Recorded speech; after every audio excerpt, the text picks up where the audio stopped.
Back in 2012, I was working as a security guard, and I got kind of bored just listening to the radio, and I kept thinking to myself, there ain't no better way to start something than to talk about sports all day long. And since I've been a sports junkie since I was a kid, I decided I should get the guys together one night and we should just do a little podcast of a sports show. A few of my friends stepped up, Elijah Esquivel being one of them. We had a guy named Mundo on the show, and then Isaiah, we call him Izzy, but they were the first ones to step up, and we decided that, we'll meet like once, twice a month and talk sports. And one of our friends came up with ABQ Sports Crew. On December 9, 2012 was our first show. And I could tell you right now, that was probably the most weirdest thing I've ever done, because we just worked with a little cheap microphone that we bought from Walmart. And we had a little iPhone that we worked with, and we hung the microphone over a chandelier, and that was our studio at the time. Good evening, everyone. Thanks for joining us for the first ever show of ABQ Sports Crew Radio. All right.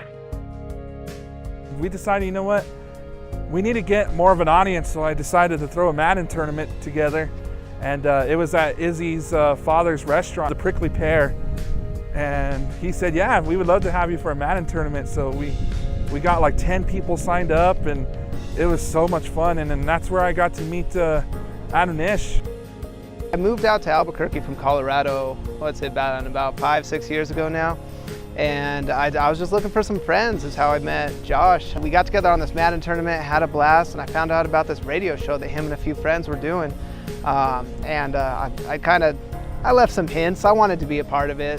So he invited me out for a show. Of course, I bought the boys pizza. I wanted to stick around, so I had to bribe him a little bit. I don't think there's anything wrong with that. He really was wanting to be part of it, so he came in on the show, and he just fit right in, and he took off with us as well. And one of the biggest pivotal points for ABQ Sports Crew as we grew was we got in touch with Lobo Hockey. Man, this would be a good opportunity to grow ABQ Sports Crew if I could talk to the coach and maybe do some play-by-play with him. We'd sit right in between the two penalty boxes, which can be a little terrifying at times when the jarring starts. I think we were nervous because you could tell in our voices. We've never really done something like that before. And 2014 came. We were still going strong. We were kind of going down, and guys started to, life just happened. And people got married, moved away, kids, work, life. And so the crew itself kind of fell apart a little bit after a while, and the show stopped.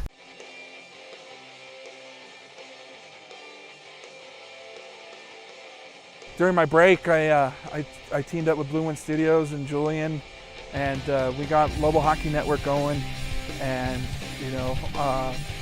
it's been fun working with that as well, working as the announcer for them. But then it was probably back in May, Adam threw a Madden tournament, and he invited Elijah and Corey and Izzy, and we were just sitting there. I remember just sitting there in Adam's kitchen, and we were just talking sports, and it'd be like, what, guys, now that we're all back, I think that it's time that we get the sports crew back together. And it's just the perfect time. I couldn't be happier to get it kicked back up. That first show hitting over 1,100 likes as of right now, or views as of right now. That's phenomenal. So thank you everybody who's watching, who's tuning in, who's supporting us. To see your numbers after the show was done, and we were so excited because we got 200, 300, 500, and then Adam texted me one night, and he's just like, dude, we're at 900, and I said, we're gonna break 1,000 by the end of the night. And no joke, 45 minutes later, it hit, and 1,000. It just came back to me like, this is why I did it, because just seeing that, and thanks to you guys make this possible, and we wouldn't be able to do this without you. So, we thank you for that. And me and Adam can't wait to get back out there, and Elijah will be joining us again, hopefully full time soon again. So we'll have the three amigos on there. Our big idea is keep it local. Albuquerque is a big city, but a little town at the same time. And we want to support the local shops. We want to have relationships with them. We want to host a lot too. We're going to be doing more Madden tournaments. We're going to reach out to you guys, see who wants to play. So we got so much planned that we're already planning on doing You know, we're booking interviews with football clubs around Albuquerque. Barbecues, things like that. So I'm just excited to be a part of this. It's become more of a family than a show. Great hobby, and I'm excited to see what the future holds. You know, we're going to put this on YouTube. We're getting Snapchat and Instagram, so we're just starting to grow again, and I can't wait to see what we have for the future, because it's only going to get bigger and it's only going to get better. And now, ABQ